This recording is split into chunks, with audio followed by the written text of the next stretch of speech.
Please welcome to the PNC Live Studio at KINK, SYML. Put your hands together.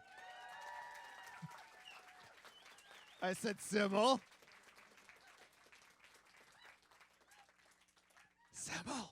That's your cue, dude. That's the intro. SYML.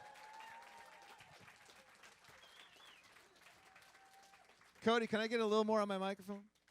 Thank you. Hey, welcome. Hey, thanks. You're not far away from us. When was the last time you frequented Portland?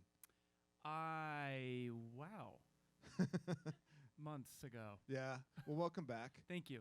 Issaquah is home, by the way, for SYML. And by the way, SYML, this is everybody. Everybody. Hello, everybody. Thank you. We'll talk about the new record in a second. Okay. Let's talk about something that happened locally and by chance last week.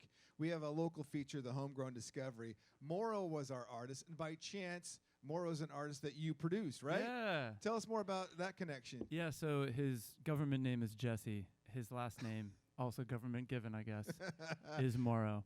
And we go back many years to, I think I heard a trivia question about my first band, Yeah. but called Barcelona, and he was at this show, and I think he's here right now, but he gave me his demo, and I was like, cool kid, get out of here.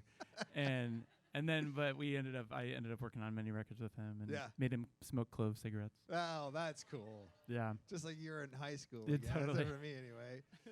You've got the Northwest connection, the Northwest Portlander, Pacific Northwesterner, I should say. Have you had a chance to enjoy the summer? We had a really good summer, but you were in Australia for a chunk of it. I was. It was the beginning of winter there when I was there, so it was a bit weird to leave like such a great summer area where we all live here. But it's been, I feel, watching the news, like incredibly lucky that we live where we live. Yeah, for sure. Yeah, it's incredible. This has been a mellow summer, all things considered. Yeah. And we've been pretty much smoke-free in our region. Yeah, anyway.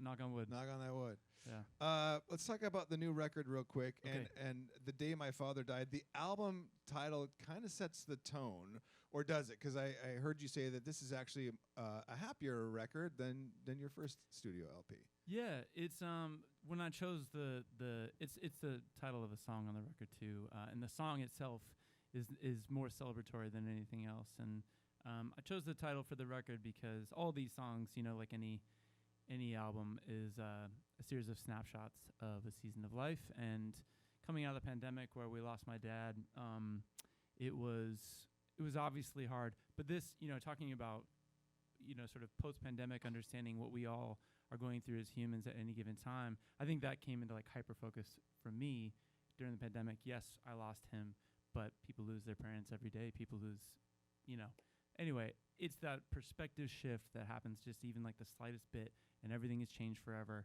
And that was more what I was trying to channel. Yeah, that's pretty heavy stuff that you had to work through. But it's also good. I mean, like, it's also really beautiful. I mean, it teaches you a ton about yourself.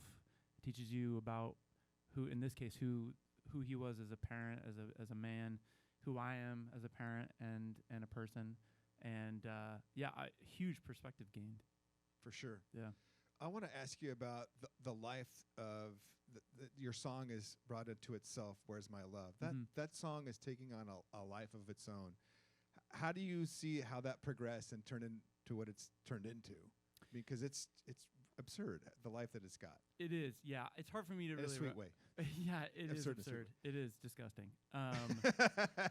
It's hard for me to wrap my mind around it in terms of how many years I've heard it and what it means to different people.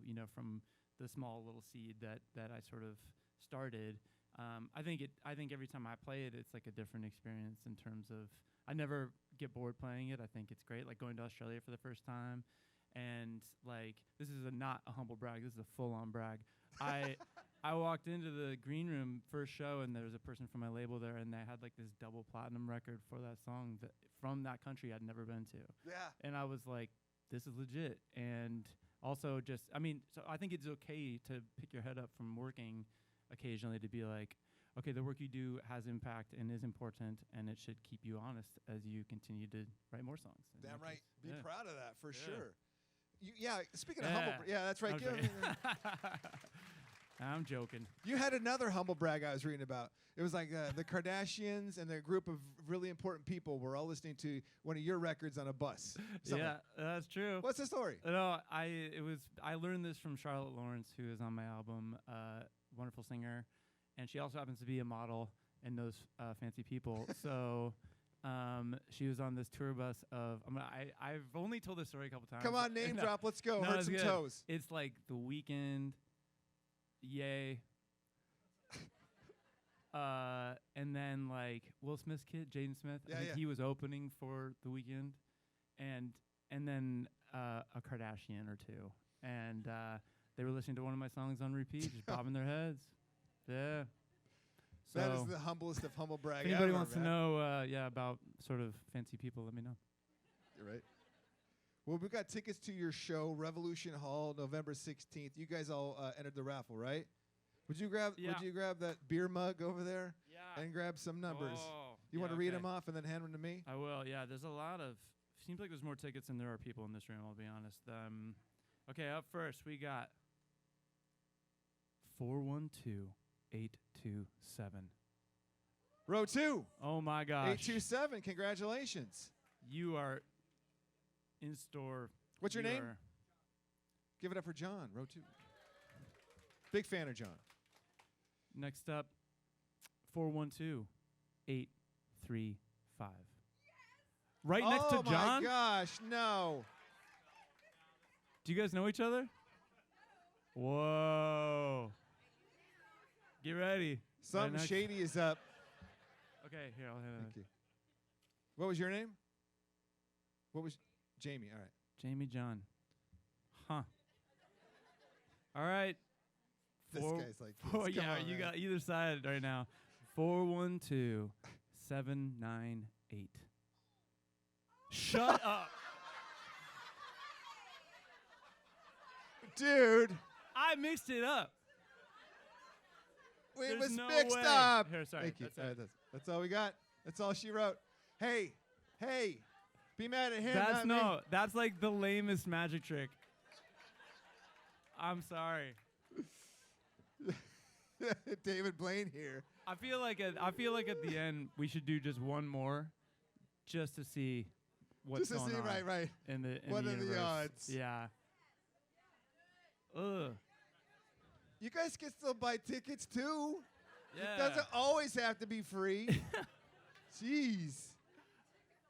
All right. Thank you so much for coming out and hanging out. We really appreciate it. Now we're going to play some songs. You. Please put your hands together for SYML. Thank you. Well, that was the weirdest way I've ever started a show. That's